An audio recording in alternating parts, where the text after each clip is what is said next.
Matondo Beni.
J'ai toujours utilisé la langue du Congo.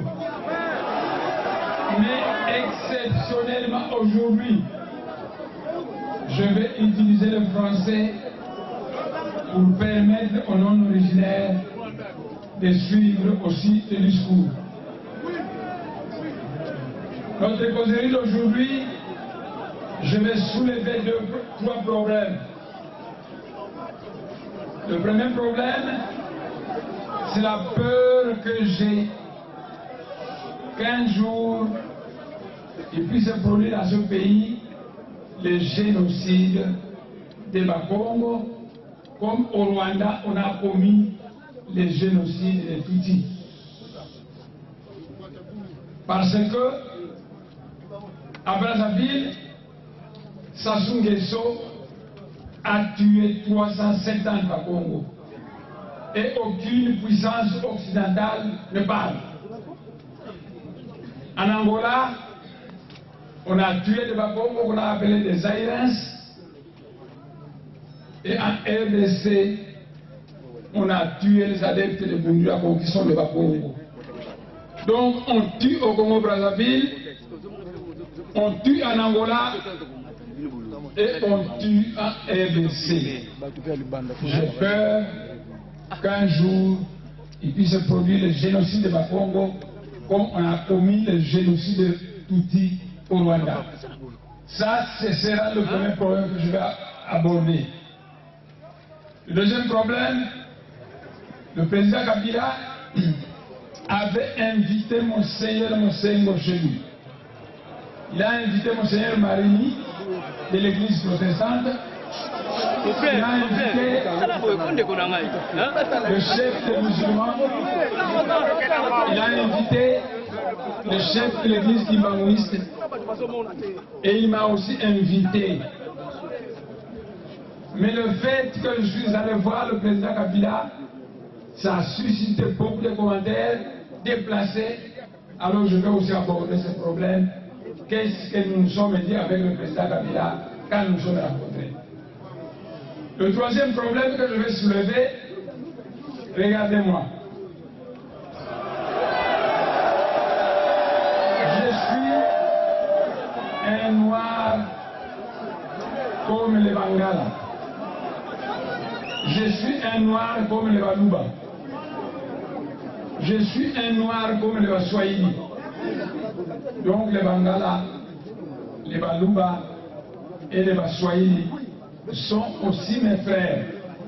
Mais, vous savez, lorsque vous arrivez en Europe, quand vous arrivez en France, vous ne pouvez pas à la fois vouloir vivre en France et être contre les Français, contre la langue française et contre la tradition française.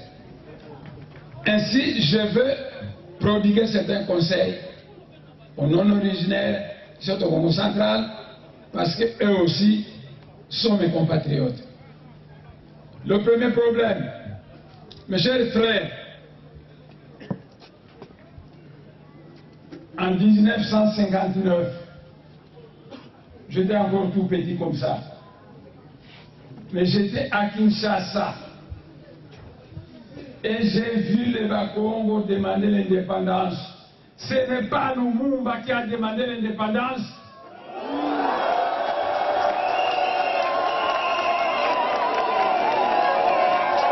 Vous m'entendez? Écoutez, en 1959, quand les Bakongo ont demandé l'indépendance, les Belges ont instrumentalisé les Bangala, les Baluba, les Baswahili, et on les a opposés aux Bakongo. Et alors, les Bangala sont sortis dans la rue à Kinshasa, à la recherche de Moutaka Savubu, wapi Kasavubu, wapi Nkanza, wapi Nzendalandu. Après les Bangala ajouté, écoutez-moi bien, Bakongo, Bayebi, Atako Salatonga, kasi basengi indépendance na Mundele. Les Bangala n'ont pas dit batete la Lumumba c'est Mutedela. Ils n'ont pas dit batete la, ils ont dit Bakongo, Bayebi Kosala Atatonga, kasi basengi di panda na Mundele. Donc l'indépendance a été demandée par le Bakongo et non par Lumumba.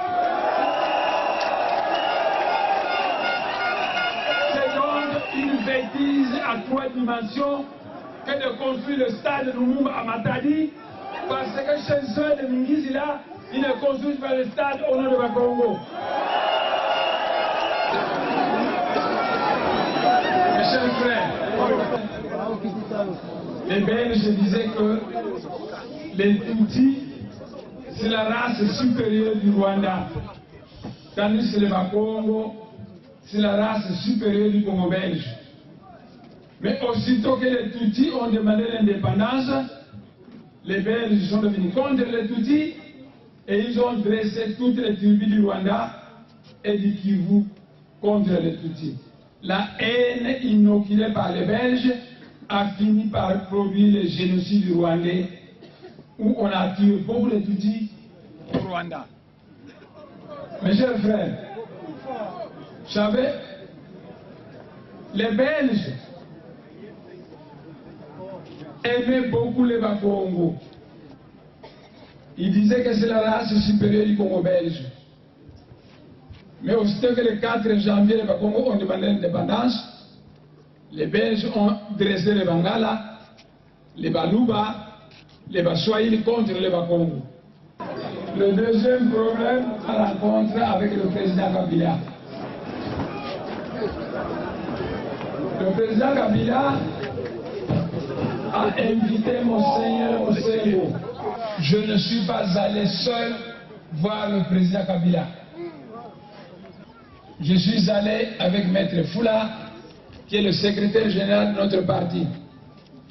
Et nous étions au Palais de la Nation, dans une grande salle.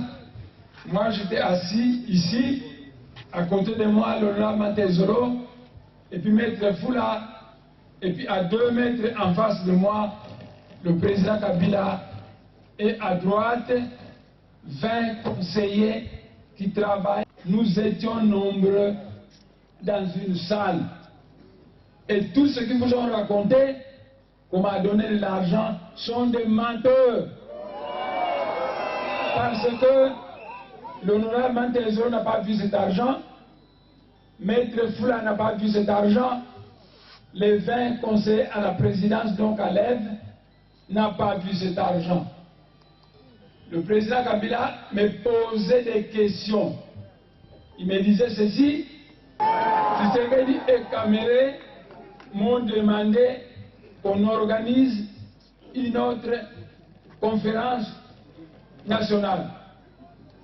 Mais quand je l'ai accepté, Kamere m'a dit, je ne viendrai pas à cette conférence si après vous ne me nommerez pas Premier ministre. Et Tshisekedi a dit, moi aussi je ne viendrai pas si vous ne donnez pas le poste de Premier ministre à mon fils Félix Tshisekedi. Alors le président Kabila était embarrassé. Il a dit, c'est eux qui ont demandé que j'organise une conférence nationale encore. Et maintenant il pose des questions. Alors il a dit, je vais consulter les sages de la République. C'est comme ça qu'il a appelé Monseigneur Mosengo, Monseigneur Marini, le chef des musulmans, le chef de l'église catholique et le chef de l'association redoutable Congo, qu'on appelle Pundula Congo, donc Némoine Danseni. Le président Kabila m'a vu et il commençait à me poser des questions.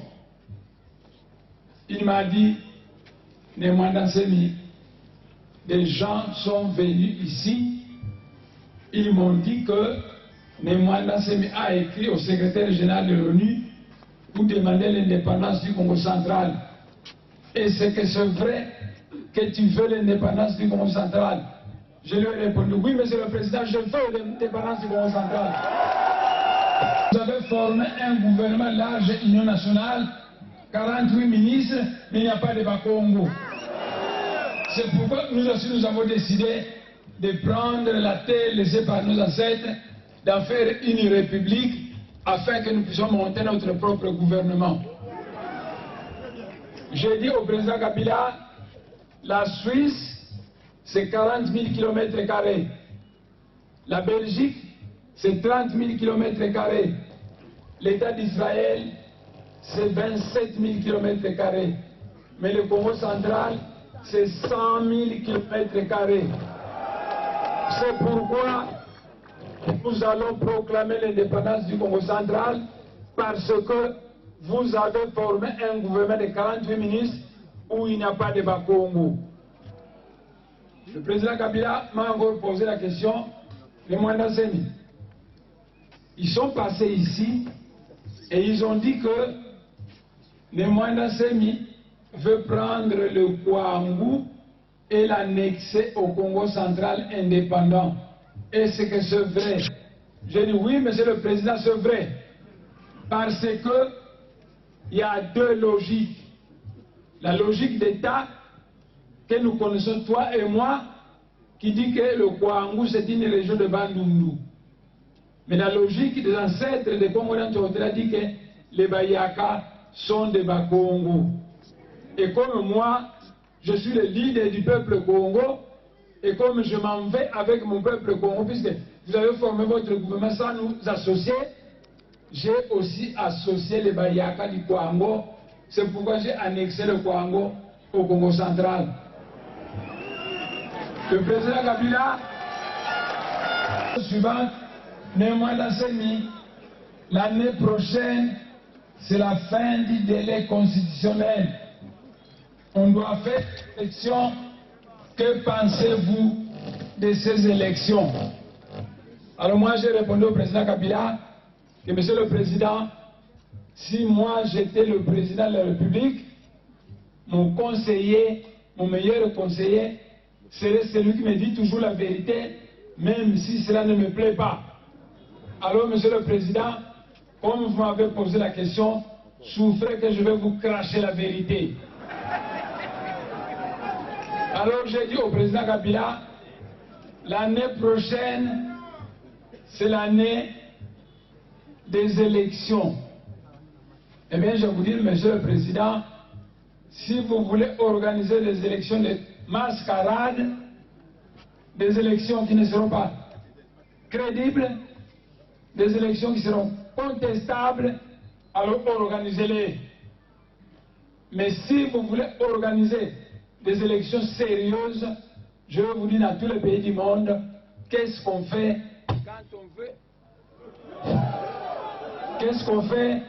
quand on veut organiser des élections crédibles? La première chose qu'on fait, on fait l'identification de la population, car seuls les citoyens d'un pays doivent voter, pas les étrangers. Dans la tradition africaine, quand vous avez fait du mal à quelqu'un, primo, vous devez passer par un forum de vérité et réconciliation. Comment se fait le forum de vérité et réconciliation? On passe la parole à la victime qui va se défouler et raconter tout le mal que les bourreaux lui ont fait.